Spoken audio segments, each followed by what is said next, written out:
आज जिस टॉपिक को लेकर हम आपके सामने आए हैं वो टॉपिक है संवेगात्मक विकास को प्रभावित करने वाले कारक। ये जो डिफरेंट टाइप्स ऑफ इमोशंस जो बच्चों के भीतर प्रारंभिक अवस्था से ही उनके भीतर विद्यमान होते हैं, आखिर उस इमोशन को प्रभावित करने वाले कौन कौन से एलिमेंट्स हैं। हमारी पालन पोषण प्रणाली से लेकर और प्रौढ़ावस्था तक लोगों के भीतर, बच्चों के भीतर, किशोर किशोरियों के भीतर इस प्रकार के डिफरेंट इमोशंस का डेवलपमेंट होता रहता है।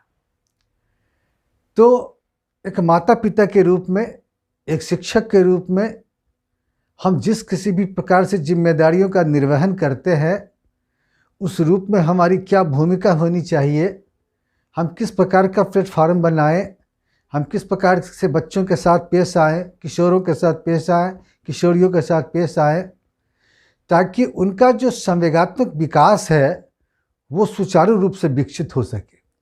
संवेगों का विकास तो होगा, लेकिन उसका विकास सकारात्मक वे में हो, संवेगों का सही विकास हो। और जब तक संवेगों का सही विकास नहीं होगा तब तक बच्चों का चहुमुखी विकास नहीं होगा। एक व्यक्ति के तौर पे हमारा चहुमुखी विकास नहीं हो सकता। कारण जब किसी भी वातावरण में हम जाते हैं तो वहाँ उस पर्टिकुलर वातावरण में अपने आप को सामंजित करने में जो हमारी संवेगात्मक दशा होती है, जो संवेगात्मक हमारा डेवलपमेंट होता है, उसी के अनुरूप वहाँ पर हम एडजस्ट करते हैं। तो इसमें सबसे ज़्यादा अहम है, खासकर प्राइमरी स्टेज में, हेल्थ। देखिए, स्वास्थ्य अगर बच्चों का सही है, बड़ों का सही है, किशोर किशोरियों का सही है, तो संवेगात्मक विकास द्रुत गति से होता है। अगर बैलेंस डाइट आप बच्चों को प्रारंभिक अवस्था से ही देते हैं, आपके घर की माली हालत अच्छी है और उसके हिसाब से जो चाहिए कैलोरी बच्चों को, जो चाहिए कैलोरी लोगों को, अगर आप प्रारंभिक अवस्था से ही देते हैं तो उनका हेल्थ सही होता है। और जब अगर हेल्थ सही होता है तो बच्चों के भीतर जो क्रोध, इस प्रकार के जो संवेगों का विकास प्रारंभिक अवस्था से होता है, ये नहीं हो पाता। बहुत सारे बच्चों को देखिए कि बड़े जिद्दी होते हैं, बड़े गुस्सैल होते हैं, वो किसी भी बात पे बिल्कुल अड़े रहते हैं। सबका मूल कारण यही है कि कहीं ना कहीं उनके हेल्थ में डिफिशियंसी होती है। इसलिए हेल्थ का सही होना संवेग के लिए बहुत ही कारगर है। इसके अलावा थकान, आप देखिए कि आज हम प्राइमरी स्टेज से ही बच्चों के ऊपर बस्तों का बड़ा से बड़ा बोझ डालते जा रहे हैं। खासकर आज चलन है आपको सरकारी विद्यालयों की अपेक्षा प्राइवेट विद्यालयों में बच्चों को पढ़ाने का। और प्राइवेट विद्यालय में बहुत सारा किताब वो जोड़ देते हैं, बहुत सारे बच्चों के ऊपर इतना उसका वजन रहता है झोले के मार्फत से कि बहुत सारे बच्चों की तो रीढ़ की हड्डियां तक टेढ़ी हो जाती है। और बच्चे इस कदर थक जाते हैं कि थकान जैसे ही उनके ऊपर हावी होता है कि विभिन्न प्रकार के जो नकारात्मक संवेग हैं वो संवेग उनके ऊपर हावी हो जाते हैं। तो ज़रूरत इस बात की है कि बच्चों को थकान कम से कम, बच्चों को बोझा आप इतना कम से कम दें।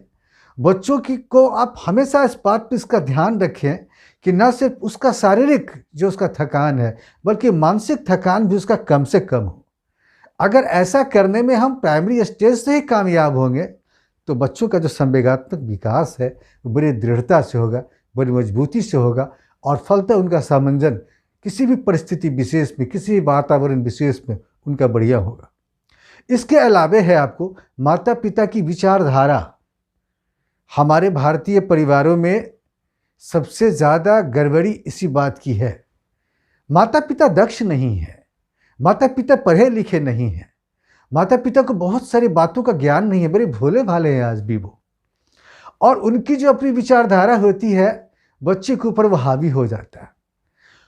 बच्चे का जो संतुलित विकास संवेग की दिशा में होना चाहिए वो नहीं हो पाता, क्योंकि माता पिता के विचारों का उसके ऊपर असर होता है।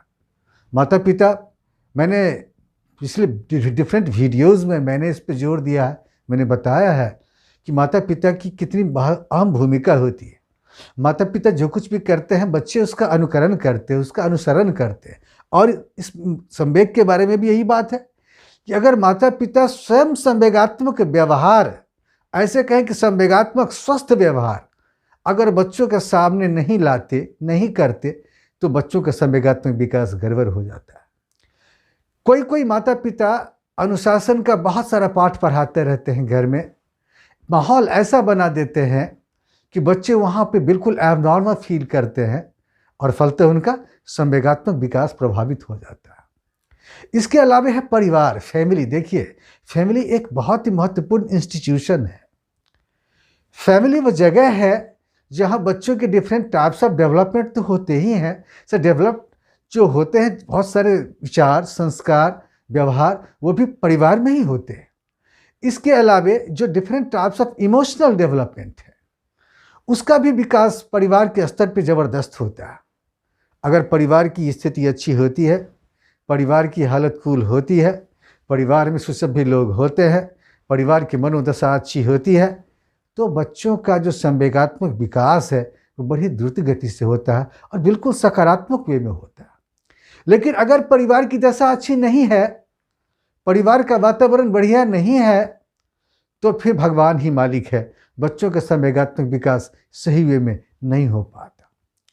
और इसके बाद है जो महत्वपूर्ण है, वह है सामाजिक स्थिति। वो परिवार जिस समाज में रहता है, उस पर्टिकुलर समाज में उस परिवार की क्या स्थिति है, उस समाज में लोग उस परिवार को किस दृष्टिकोण से देखते हैं, उस परिवार का उस समाज में क्या भूमिका है, और फिर जिस प्रकार की भूमिका उस परिवार के लोगों की समाज में होती है, तो समाज का रिस्पॉन्स भी उसके प्रति उतना ही पॉजिटिव या निगेटिव होता है और इसका असर बच्चों के ऊपर होता है। बच्चे का जो संवेगात्मक विकास होता रहता है ना, उसमें जो परिवार की सामाजिक स्थिति होती है, उसके माता पिता की जो सामाजिक स्थिति होती है, उस बच्चे की जो सामाजिक स्थिति होती है, इस पर निर्भर करता है बच्चों का संवेगात्मक विकास। इसीलिए सामाजिक स्थिति का सुदृढ़ होना ये संवेगात्मक विकास के लिए वरदान सरीखा है। और इसके अलावा सामाजिक मान्यता, बच्चे विभिन्न प्रकार की क्रियाकलाप करते हैं। वो समाज की दहलीज पे करते हैं, पड़ोस की दहलीज पे करते हैं, खेल के मैदान में करते हैं, सामाजिक डिफरेंट टाइप्स ऑफ प्लेटफॉर्म्स पे करते हैं। लेकिन बच्चे जो विभिन्न प्रकार के क्रियाकलाप करते हैं, बच्चे जो विभिन्न प्रकार के व्यवहारों को प्रदर्शित करते हैं, क्या उन बातों को सामाजिक मान्यता है?